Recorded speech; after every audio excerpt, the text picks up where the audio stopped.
Okay, thank you very much. So, yeah, who are the actors that are going to innovate? And we are innovation researchers, so I think the shift to a circular, or the transition to a circular economy, requires a rather radical, a lot of radical innovations. And if we look at, let's say, the history of innovation, there are different kind of perspectives on where the radical innovations and the new things are coming from. Probably some of you know this book by Marina Mazzucato on the entrepreneurial states, actually making this very bold claim that most of the technological change that has come is based on research from universities and public research institutions and so on. And she used the iPhone as an example, saying that most of the smart things about the smartphone is actually based on public research. But of course that's a little bit extreme viewpoint, because we all know that without the entrepreneurs and the industry actually bringing these technologies to the market, we will not have kind of these innovations in place. So it actually points us this very important collaboration between the let's say the research, the academic and the science side, and the business side, as we has also heard in several of the presentations here. And that's kind of an area we are doing research on, and basically the literature on this relationship between science and business shows that there are many challenges in this interface. Of course, there is a huge potential, but we know that, let's say, scientists, they are usually interested in inventing something very new, come up with something new, and be famous for that. For industry, it's not necessarily the newest things, but it's actually to get the market acceptance that is important. Scientists, they want to kind of publish and spread what they do, but the industry want to kind of capture the value of the things. And there are kind of different logics inherent in this relationship. So that can sometimes create tensions, and that needs to be overcome. And we also know that it's a long and complex process. So most of these examples of radical new technologies that are based on research take several decades to develop. And a process going back and forth before it actually come into a new innovation in the market. So then it's the question, let's say, how are we going to manage this and this relationship, and being able to work well together between researchers and industry. So Thomas, maybe you can explain a little bit more into the details on how it's possible to collaborate.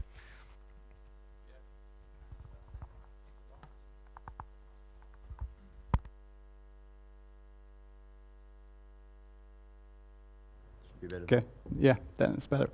Yeah, so it's a lot of channels for collaboration between university and industry.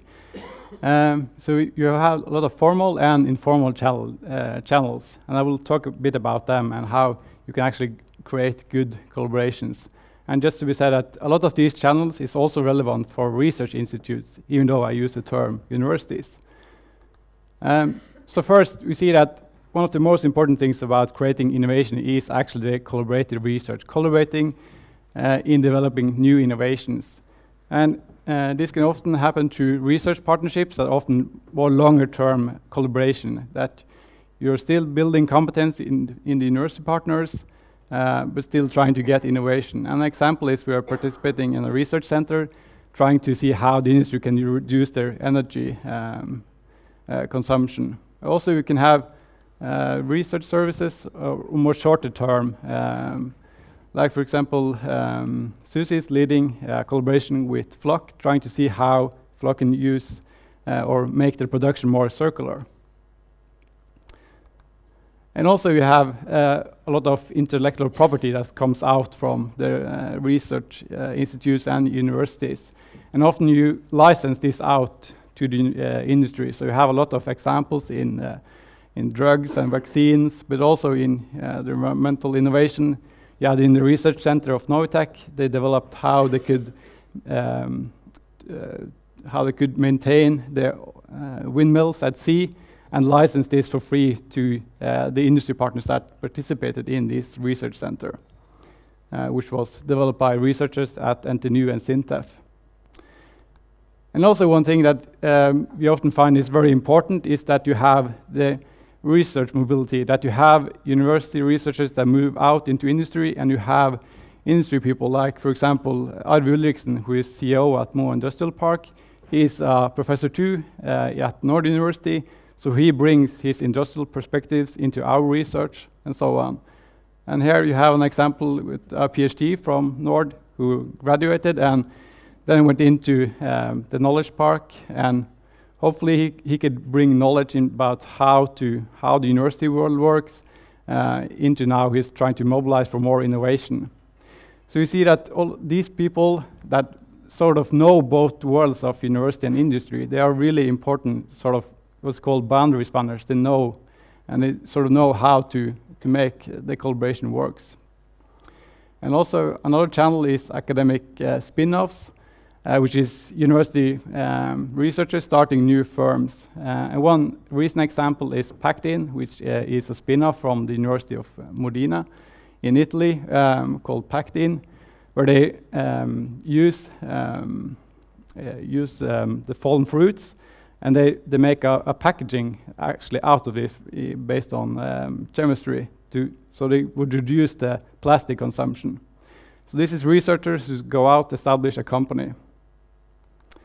And also one of the most important challenges for innovation from university is actually the labor mobility. You have just about the sheer numbers of students that go out from universities and into the industry every year.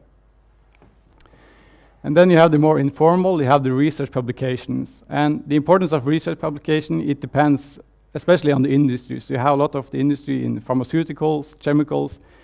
They can take the publications and implement it rather easily in the industry. But a lot of other sectors like mechanical engineering or software, they often would not just implement the research result directly. They would often prefer to work directly and use research services from universities. And also you have conferences and networking. Like this is important for exchanging thoughts and ideas and get to know each other so you can actually build later collaborations. And what we also see is really important is the geographical proximity, that a lot of collaboration happens because you are located together. And a lot of research shows that you collaborate often with the closest university or research institutes. And this is especially important for smaller firms or engineering-based firms. So for example, we have in Campus Helgum in Mo i Rana, where I'm located, we are now located together with the industry and also SINTEF. And this could really create good collaborations. Another is facility sharing, that you actually share, for example, labs, because it's really expensive building that up, so you can share this together. An example is the HIAF lab now for 60 million, that is built in NTNU and SINTEF, that could be used both for student education, but also the industry can use it. And also the training part. That was one of the questions that was raised yesterday. How could we educate the new students into knowing about the circular economy? And one recent example is we had design thinking at Nordic Conference Project with MBA students in technology management, getting there to try to think about how could you design a chair for circular production and using their thoughts about it. And also we have students from Bodø who came to Mo Industrial Park to see how circular economy works in practice. So this is sort of the channels, but it's sort of one thing about knowing about these channels. Another thing is about how do you actually engage in collaboration? How do you get sort of good results of participating? So that's the reason why we have done some research into what the firms who actually do collaborate with universities, what do they actually do? So looking into sort of how they're involved and if they're experiencing useful research results. So the first thing we see that what we call knowledge transferring, it's important to participate in conferences, gathering the research results, but this has sort of lower involvement, and which is the next step, that is more involved. You're discussing the research possibilities, you're in workshops, you're involving a lot of internally in the firm, because you often see that a lot of the industry, they have just a few persons that actually are engaged in a lot of these collaboration.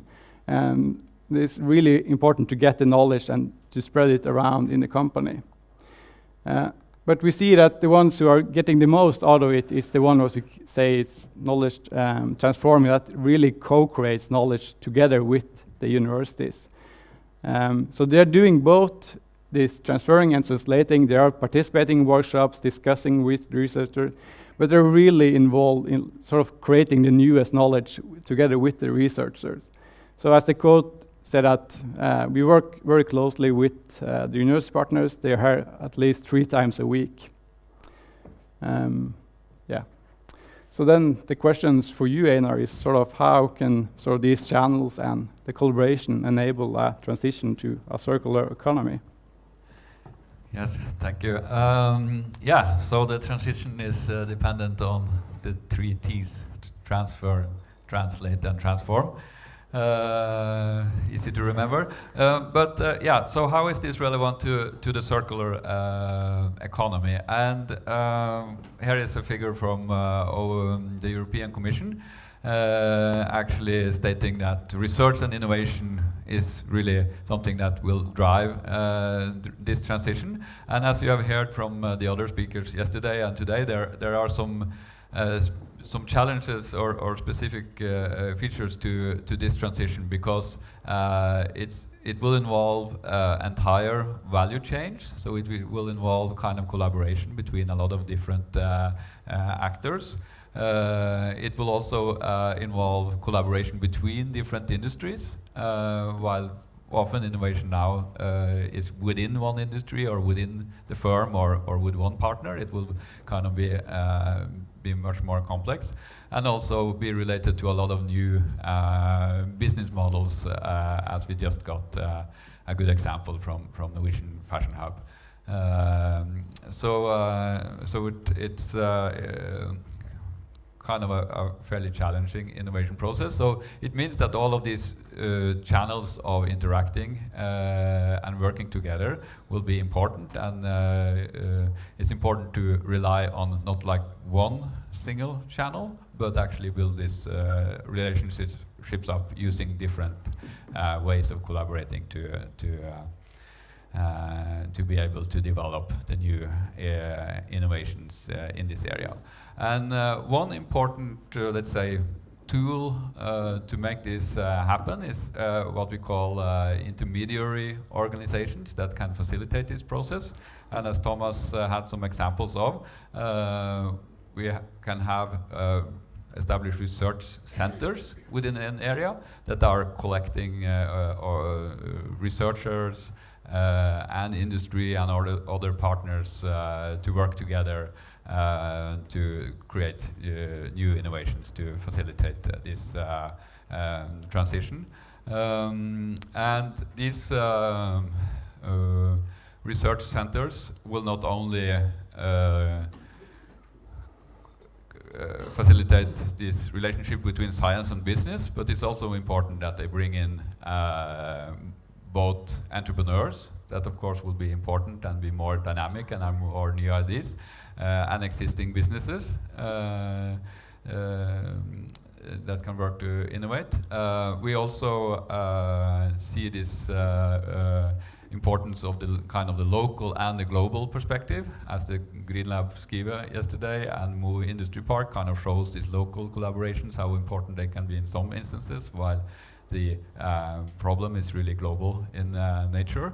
And also the public sector is very important here, because they are a huge consumer of material, so they have to be involved. And this relationship between the producers and the users that we have several examples of. And also I think the Infinity case yesterday showed a really good example of how regulators and the market together can find a good solutions and good circular solutions. And as you probably know, the organizers of this conference, SINTEF, NTNU and Nord University, we are working to set up such a research center, a center for research driven innovation called SFI Circular. There is a brochure in the back, and we are welcoming all partners to be involved. So please discuss with any of us here from these institutions to be involved in this. So I think we also finish a little bit ahead of time. Thank you for your attention. Well, that's amazing. Before you leave, there might be a question or two, and I was wondering, I mean, the SFI, if you feel like this could be interesting, or what could be the kind of topics? I mean, we've heard also yesterday some of the issues around. I mean, what could be that role of the SFI? Perhaps you could elaborate a bit on that for people to be slightly easier for people to see if this is something for them.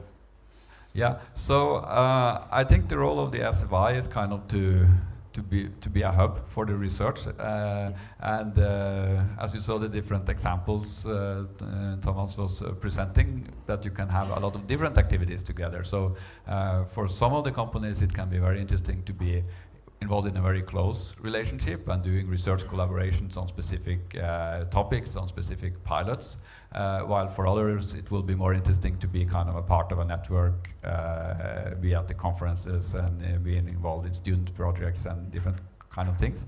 And I also think it's very important to bring together different type of actors, so that you can learn between different industry from good examples from other industries or other partners. And also the advantage of this is kind of it will be an international center. So of course there will be a lot of research in such a research center, but it will be a part of kind of the international research community that the partners can tap into. I mean, could you come with, yesterday we heard, for instance, from some of the front runners saying, we have problems like how do we remove impurities, or Skive said, how do we really clearly communicate this to stakeholders? What kind of challenges could you come with those into the SFI, and you say, yeah, sure, we'll bake that in somehow, or? Yeah, definitely. And also now we are kind of in the forming phase, so we are really listening to these kind of inputs. What will be? So it's good timing, actually. It's a very good timing.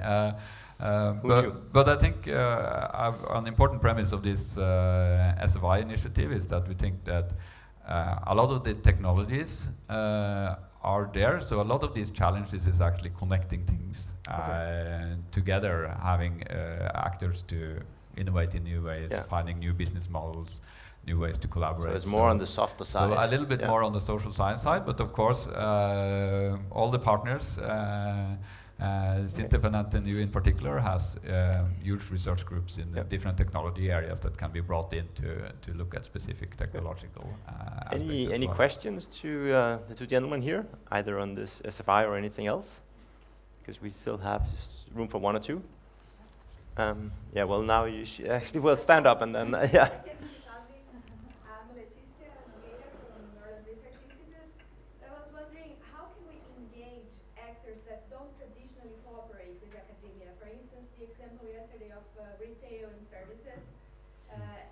How can social science researchers collaborate with more technically oriented companies? What would you say about that?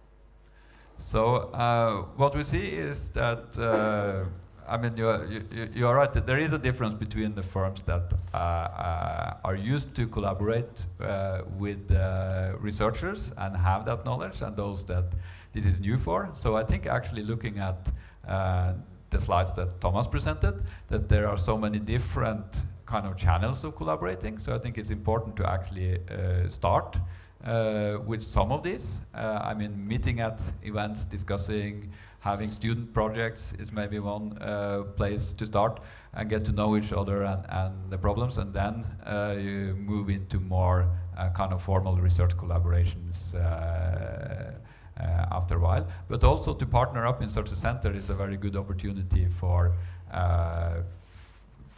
kind of industries where you have a diversity of firms, some that are very experienced and some less experienced, that they can work together to attack solutions that are common for the whole industry. So I think for the service industry it's very relevant, and the presentation for Virke yesterday was really interesting in that they are really on the ball and they are kind of representing the whole industry in a way. So those kind of actors can also be a bridge facilitating between researchers and perfect. Yes. All right. Let's give them a hand for their inputs. Thank you so much.